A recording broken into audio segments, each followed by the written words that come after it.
KTLA 5 News, LA's very own. Now at 11, the search continues for survivors after a powerful and deadly earthquake in Taiwan. The strongest in 25 years. Will have the very latest. A teenager is shot and killed by deputies in the high desert, and sheriff's deputies just released new details. We're live. And city officials now responding to the so-called trash house in the Fairfax district. Details on their plan to help, and Kai Goldberg is here with your 5 Live forecast. Hi, indeed. Good morning, everybody. The fog starting to roll into some of the beach communities. You can see that here in Huntington Beach. It's going to be a warm day, however, but we're going to bundle up. Cold forecast coming your way.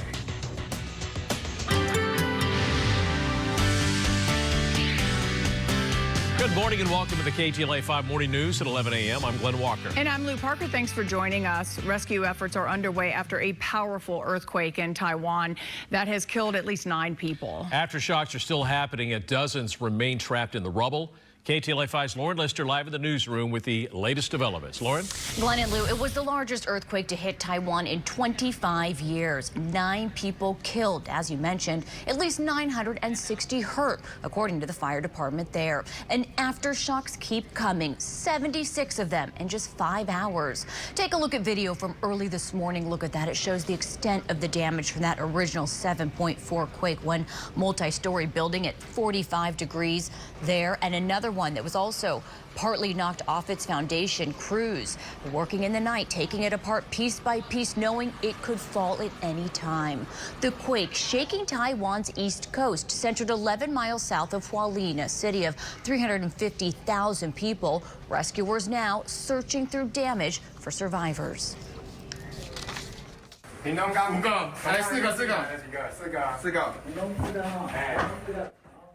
Those firefighters inside a building looking down an elevator shaft, lowering a camera to see if anyone is trapped inside.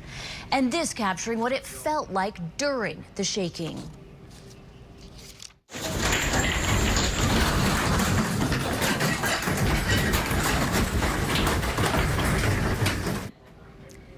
This video captured from a home, and now to this, a TV station broadcasting at the time.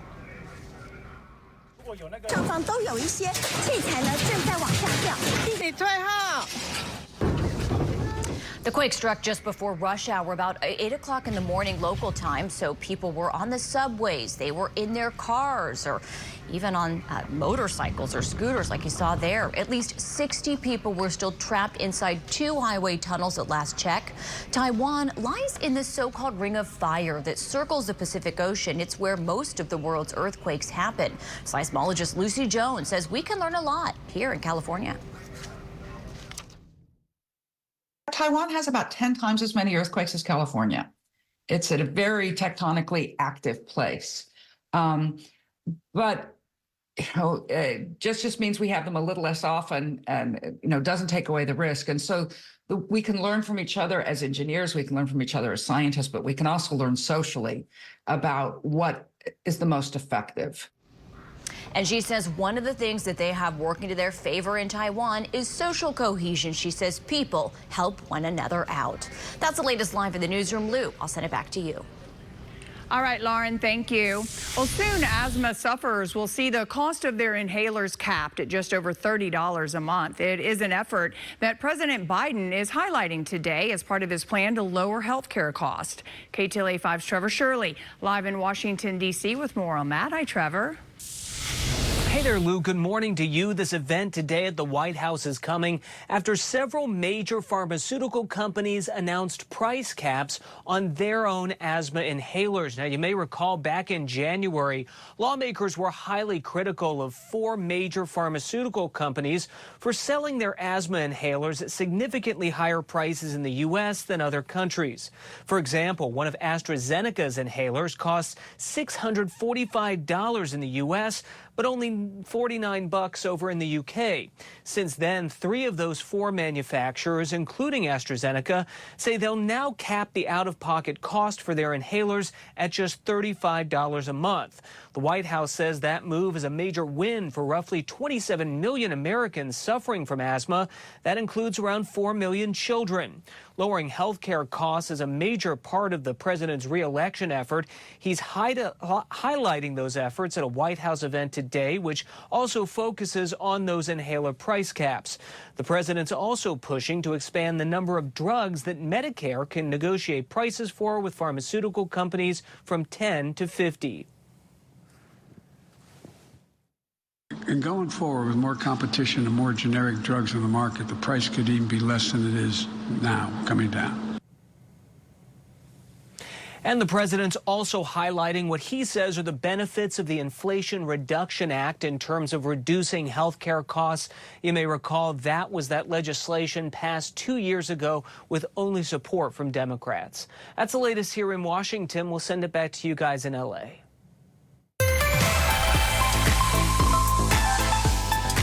All right, time now for a very early Consumer Confidential. KTLA 5's David Lazarus. Hi, David. Morning. Good to see you. Let's talk about what's happening over at Disney. Yeah, big news. Just minutes ago, the proxy battle over at Disney over control of the board of directors was over. And quickly, CEO Bob Iger prevailed in the bruising and very expensive fight as activist investor Nelson Peltz tried to gain more influence over Disney's board. Disney shareholders wanted none of it. They re-elected the entire board as per Iger's instructions and basically gave Iger a green light now to continue revamping the Disney Plus streaming service and revamping the theme parks as well. Both Peltz and former Marvel CEO Ike Perlmutter had tried to oust 2 of the board members that were there sitting in the existing lineup and claimed those seats, but the shareholders thought, no, that's a little too radical. Let's stay the course at the moment. So clearly Iger now is much more in a stronger position. Also, this lifts some uncertainty as Disney starts searching now for an eventual successor to Iger when his contract is up. Remember, this is the second time around for Iger. The first time when he left, Disney shareholders ended up being very dissatisfied with his chosen successor, Bob Chapek, who then had to give the job back to Iger. You can be sure Disney is going to be much more cautious this time around. All right, private payrolls increasing last month. Yeah, and that's more good news about the economy. It remains strong despite the highest interest rates in 23 years as we bring inflation under control. According to payroll processor ADP, 184,000 private sector jobs were added last month. That's well ahead of the 155,000 that were added in the month before. Moreover, ADP says that wages compared to a year ago rising at about 5.1%. That's also very robust and is ahead of the current inflation rate, which is closer to 3%. So that's a plus as well. And again, it really underlines the fact that the Federal Reserve, from a monetary policy point of view, is totally threading the needle when it comes to protecting the economy and keeping us out of a recession, while at the same time wrestling inflation down to its target rate of 2%. That's going to be a little tricky. That last part of getting from 3% to 2% looks like it's going to be a very heavy lift. On Friday, we'll get the official jobs report for both the public and private sectors from the Labor Department. It's expected to show 200,000 jobs were created last month. Great, David. And Amazon Fresh stores making a change. Yeah, and it's an interesting change, too, because the much touted cashierless checkouts that Amazon said was going to be the future of grocery shopping. Yeah, not so much apparently. Amazon says it is going to be doing away with cashierless checkouts, which it had tried to pioneer at its fresh supermarkets. And basically it just doesn't look like the technology was ready for prime time. And it's a good example that with a lot of technological changes, you really can't see how they're going to work until they get out into a real world setting. Amazon now acknowledging that this smart carts that it's also using that keep a running tally of what you're buying, as opposed to the cashierless checkouts where you walk in, you fill your basket, you walk out, you might not have a full sense of the total overall cost. Well, Amazon's acknowledging that shoppers seem to prefer the smart carts as opposed to cashierless checking. Nevertheless, at least for the time being, cashierless checking will remain for Amazon Go convenience stores. All right, and even though you're early, are you back at 1? Back at 1. Okay. We'll see how the market is reacting to today's jobs numbers. Okay, thanks, David. Well, you got more time to work on it. Thank you very much. All right, let's check in with Kai.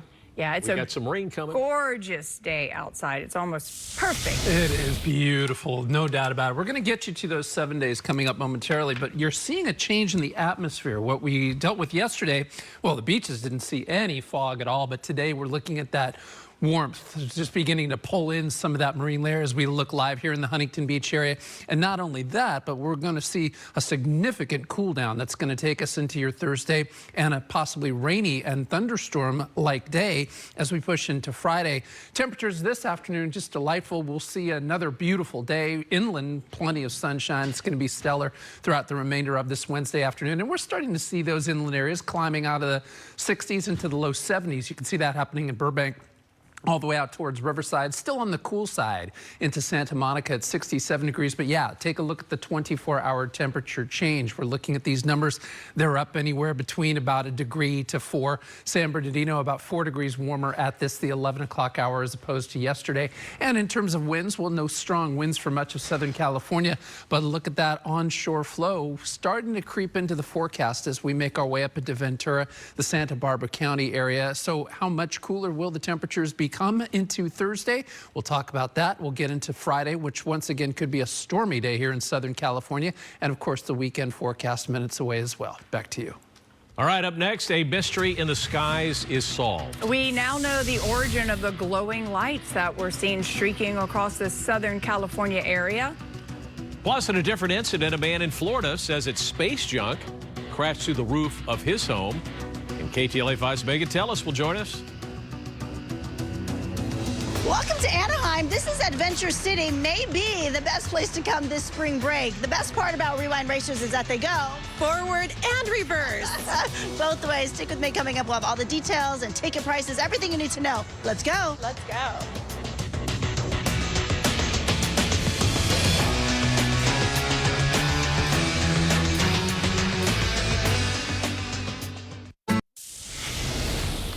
Many people who will be traveling to areas in a so-called path of totality during Monday's solar eclipse might not get such a great view of the rare phenomenon.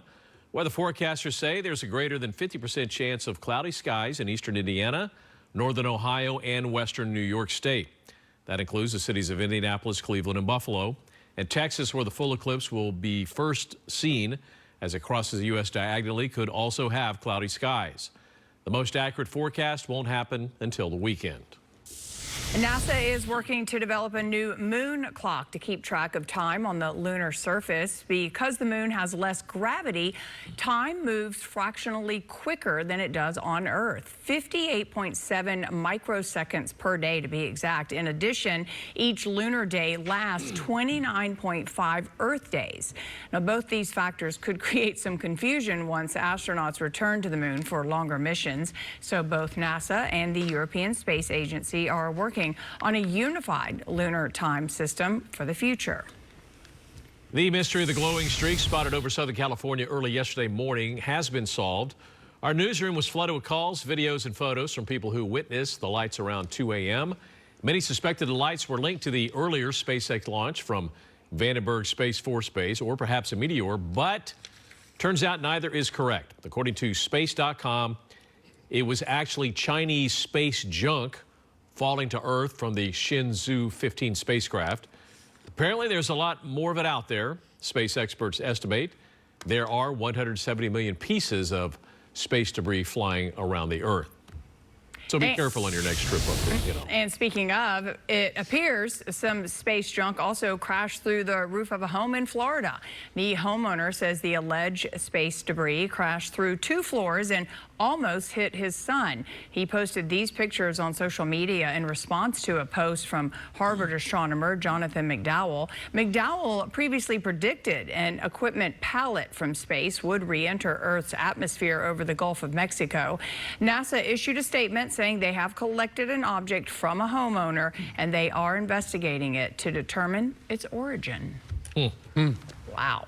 That would dangerous. Just be bad luck. Yeah, super bad luck, exactly. Well, lucky no one was hurt. Yes. So that's the good news there. Well, guys, we are going to see a significant change in the weather pattern coming to Southern California. Yesterday, gorgeous. Today, another beautiful day. But along the coast, well, we're seeing a little bit of a marine layer coming into the play and coming into the picture. You can see that a live look into Huntington Beach right now. This is going to burn off pretty quickly over the next 15 to 20 minutes. But nonetheless, the emerging onshore flow is going to help push some of that marine layer a little bit further into many of the inland communities through the night tonight and into your Thursday morning. By Friday, well, we could see a stormy Southern California California forecast. For the time being, though, dry across the southwest, a little breezy, windy up in San Francisco. They're getting cold, and that's what's going to happen to Southern California. They're at 57. Vegas coming in right now at about 80 degrees. And as we do make our way up north, Ventura, both Camarillo as well as Oxnard, looking at that little bit of an onshore flow starting to creep into the forecast. You can see a bit of a west-southwesterly flow there, and soon much of Southern California will see that flow coming out of the northwesterly direction, making our way through much of Thursday, Friday, and Saturday. We're dry for the time being here in Southern California. We were looking forward to the inland areas today, picking up plenty of sunshine, and I just showed you that it is 57 degrees up in San Francisco. You can see why. Look at that cold front beginning to make its move on the Bay Area this morning, and by this afternoon, they'll see some light, widely scattered showers, and eventually that cold front is what is going to drag through Southern California when we make our way through Thursday afternoon, Thursday evening, Thursday night, and definitely throughout the day on Friday. Here's how that's going to play out by tomorrow morning. This area of low pressure is going to generate a very healthy marine layer, and you can see it again pushing all the way into the inland communities. So we're going to start your day with mostly cloudy skies. Wouldn't be shocked to see little pockets of drizzle here and there. And in terms of your Thursday afternoon, well, it'll be much of the same, anywhere between partly to mostly cloudy skies. This takes us into Thursday night, where we'll begin to see some of that moisture, giving a chance for some light showers up into the mountains. We're definitely looking forward to a good chance for some snow. And of course, that includes early Friday morning. Snow levels, by the way, very low, possibly down to 2,500 and 3,000 feet once we make our way into Friday morning, where we'll finally see this cold front brushing through Southern California as your Friday starts. We'll see rain moving through LA County.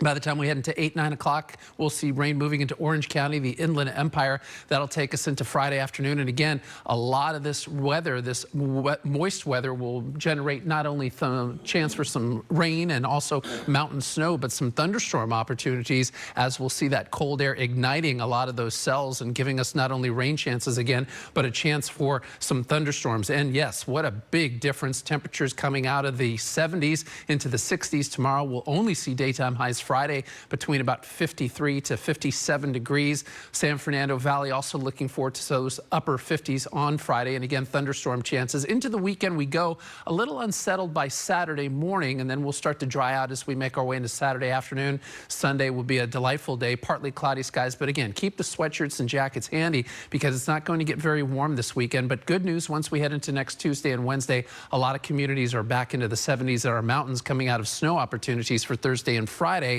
into the 40s for the weekend, 50s by next Tuesday and Wednesday. Glenn and Lou, back to you. Hi, thank you. And there's still a few days left for you and your family to enjoy spring break. KTLA 5's Megan Tellis is in Anaheim checking out a small theme park called Adventure City. Hi, yes, I'm very excited because we're getting ready to go on Rewind Racers. By the way, this roller coaster, a real thrill seeker, opened in 2015. This Adventure City Park has been around for 30 years. Sherry, you must be so proud. You've been here since day one. I have. It's been very exciting to see the park grow and all the families that come and visit, and then they have generations later on. So it's exciting. Yes, and then for you, watching it evolve over the course of time, why do you say, you know what, this is the perfect place to come and bring your kids? Absolutely. So parents can ride with their children and be a part of the experience. And even at 39 inches, they can ride this. So it's for the pint-sized thrill seekers for sure. You know, sometimes it's overwhelming for the kids and the parents to spend all day at a really big park, and we have a couple of them here in Southern California. But this is a real gem because there are only 11 rides, but the kids can go on and on and on, and the lines are pretty short, you tell me. Oh, absolutely. No meltdowns for sure. They're going to get on and off those rides very quickly. You could spend maybe 3 to 4 hours. You've done everything multiple times. So parents just love that. There's an arcade. There is. You can host a birthday party here. There are concessions. We have animals. A dance party? Yeah, we have dance party. Oh, everybody loves the dance party for sure. Okay. So, shall we get Rewind Racers to go backwards? Let's go. Cue them. Yes. Cue them now. Information on the screen, by the way. We go back before we come up. We're getting ready to do this, my friends. Come out here to Adventure City in Anaheim. But again, information on the screen right now. Tickets just under 30 bucks. Bring the whole family, spend part of the day, spend the whole day, you name it. Here we go. Ah! I'll see you guys later. I'm Megan Tellis, by the way. This is Sherry. Is this going to be scary? Oh, absolutely not. But fun, but thrilling nonetheless. Are you more excited to go forward or in reverse? I like it. I like it when it goes slow, okay? So we're slow, and then we're just going to take off. I'm Megan Ktla, sending it back to you in Hollywood. That was a fun gig. Yeah. All right, coming up, a worrying nutrition trend showing up on social media. Hashtags are going viral promoting what's being called anti-diet culture. Who's behind the push? Plus, straight from a home improvement trade show, we're going to show you the must-have products for your home. Straight ahead.